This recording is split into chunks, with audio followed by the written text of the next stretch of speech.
Bakit Oo. sila may Lambo na? Ganda yun, Tito, no? Na parang, ang dami ko na-experience na ganyan. I mean, na-encounter na ganyan sa journey natin. And, madalas kong sinasabi sa kanila is to continue practicing and maging discipline pa rin at maging patient sa sarili. Don't be too hard on yourself. Relax lang. Tama, Okay? tama. Don't Every be too failure, hard. no, every failure you have to forgive yourself eh. Correct. Kasi wala namang magpapatawad sa'yo kundi ikaw rin eh, Tama, di ba? tama. Ikaw ang gumawa ng pagkakamali. Patawarin mo rin yung sarili mo, Tama. di ba? And then move on. Ano ngayon yung nakikita mo sa trading na kaya gusto mong ituloy-tuloy itong career na to?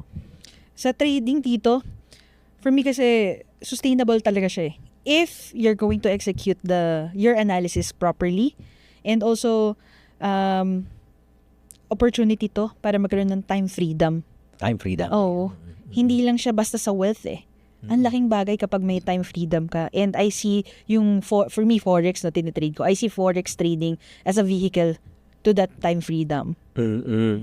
Kasi nga, meron ako being an employee, nag-entrepreneur, no? Tapos ngayon, trading.